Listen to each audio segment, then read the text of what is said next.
now that I'm a little bit older, when I get that itch to want to like drastically change something about myself, I go into introspective mode and really think about, like, is there something I'm procrastinating or avoiding? And in my particular case, I am procrastinating.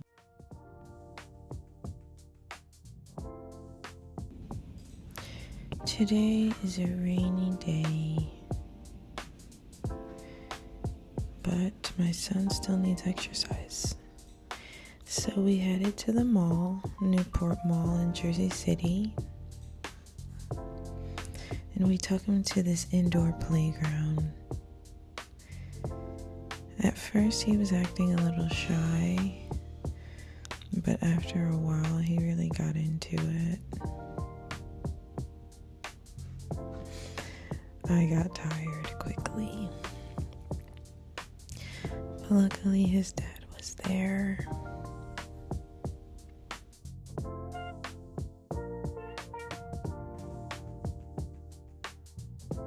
I truly think the best thing you could do is get your kid a lot of exercise and a lot of experience.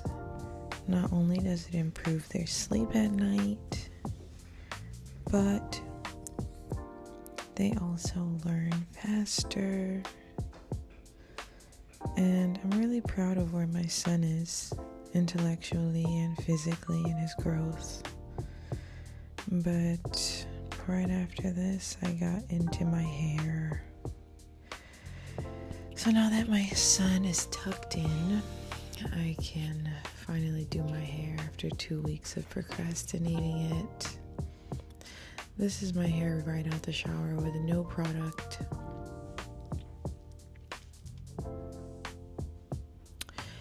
So I know some people like to do half and half. I like to do half front, half back. I applied just a little bit of Olaplex No. 7, just a small amount because my hair does not like a lot of product.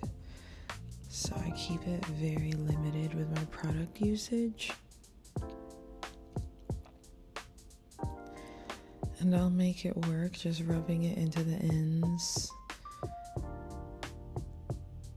My hair does not have any treatments in it. It's just heat damaged. So that's how the curl is a little bit looser than the original texture.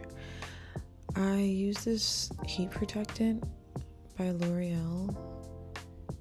I'm not strongly committed to any heat protectant, but I do make sure to use it. And I focus mostly on the shaft and my ends of the hair, and I'll rub it in a bit.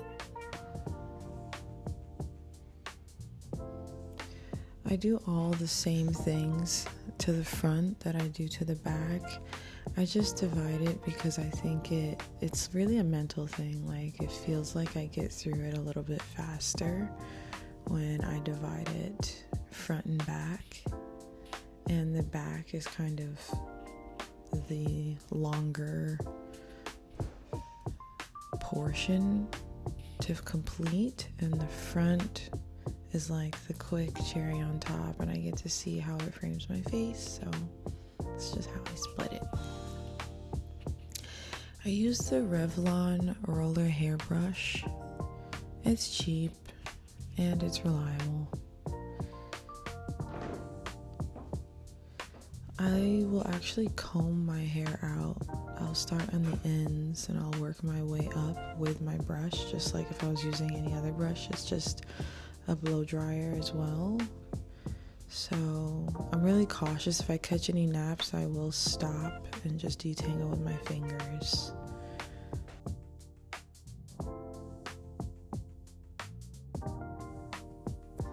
I go through section by section and I'll just separate it with my fingers, like you see here. And then the whole back is done. It takes me about 30 minutes to blow dry my hair. When I finish blow drying, I will put it in a little bun. I don't like to let my hair cool just out, I would prefer for it to cool in a bun.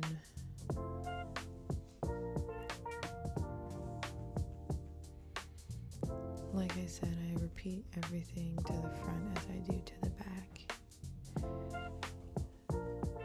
So before I started pressing, I did go and wax my armpits quickly.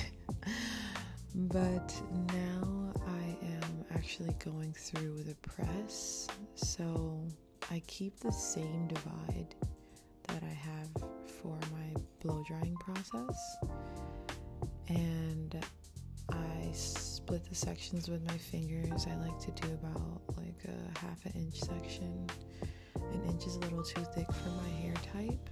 And I will go over the roots with a little bit more detail, maybe once or twice, just because that's the most virgin hair that I have. So it is a little bit more thick and coarse. So I'll go over that like 2, maybe even 3 times. And then for the rest of the hair, I'll just do 2 passes about.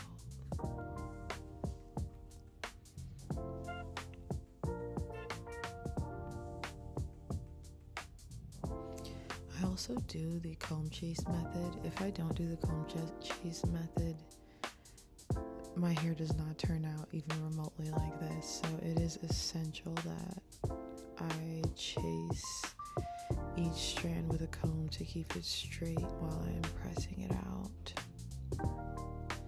So when I'm pressing my hair, I use the Nubi hair serum before putting the heat on it. It helps my hair come out with a more shiny luster. And I also find it retains the straightness for a little bit longer when I use a serum on my hair right before pressing it out.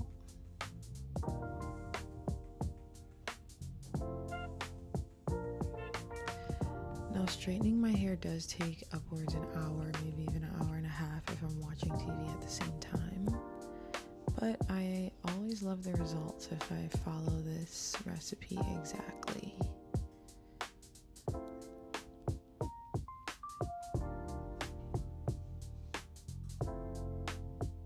Just giving you guys a full view of how it turns out. Hi, this is the next day hair. I wrap my hair every night in one of those Dominican hair nets. So there might be some imperfections that I have in my hair currently, but I'm not going to press it again until my next wash. So I typically stretch anywhere between 1 week and 2 weeks, depending on how busy my schedule is. So it's my attempt to not add damage on top of the already heat damage. I tend to do straight hair more in motherhood just because it is lower maintenance for me. I straighten it that one time and then I wrap it every night. I wake up in the morning and I take my hair wrap off and I go about my life. And I do that for like sometimes 14 consecutive days. And when I wear my hair curly, I have to get it wet at least once every 3 days. It's easier for me to have my hair straight, especially because I do think maintaining your appearance in motherhood is very important. It helps you feel secure in your identity outside of motherhood, which no one talks about, especially depending on your culture. They actually want you to completely forget yourself and just be a mom. So I will say that I could do my hair curly and I would have to get it wet all the time, which I wouldn't end up wanting to do. And in the long run, I would probably end up in ponytails a lot or in styles that I don't feel absolutely confident in. So when I say this style is low maintenance for me, I mean it's low maintenance for me to wake up and feel attractive. So I'll add that correction in there, because feeling like your most attractive self is essential to maintaining your identity outside of motherhood. And it even reflects in your work ethic and in your ambitions. So if you don't feel the most beautiful, or if you don't feel like you're putting a lot of effort in your appearance, it does sometimes affect your desire to succeed in other parts of your life. It's not like that for everybody, but I do know that there's a correlation for me. And when I look good, I feel good. And when I feel good, I work better. So doing my hair is very important. And actually, I've gained a lot of length since I've been on this strict regimen. Before having a kid, I was all over the place. Like, I would do wigs, braids, you name it. And it would be like in no specific order at all.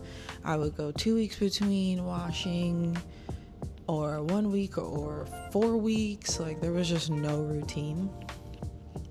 And since I've had a routine, I do notice the length retention, even though I get kind of bored because I do like spicing it up. Even right now, I'm very tempted to dye my hair, but every time I dye my hair, it's like a big chop is months away, year max. So I'm probably not going to end up doing that, just because I really like the length retention, and I'm not going to have time after I give birth to this little girl in my belly, while also being a toddler mom, to maintain a lighter hair, which is what I was contemplating, but I'm not going to do it. My natural hair is brown.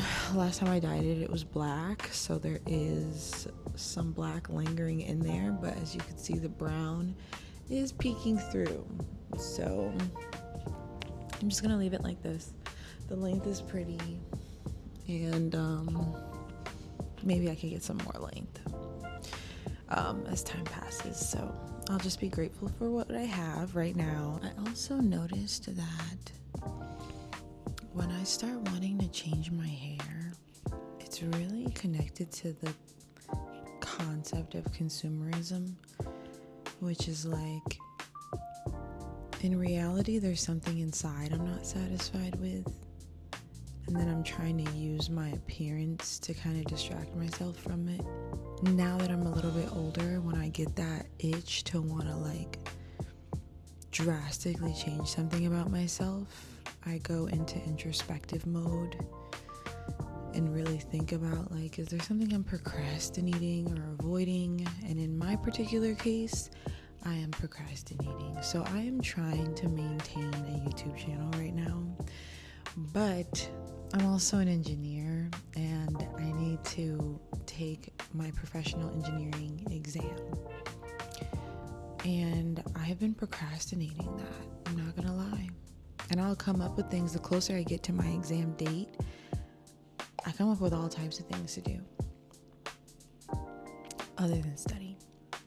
So I do need to be studying for that. And I think the pressure and the anxiety that comes with me really wanting to pass that exam and achieve all these things is driving me to want to just like shut down everywhere and just come up with things like dyeing my hair,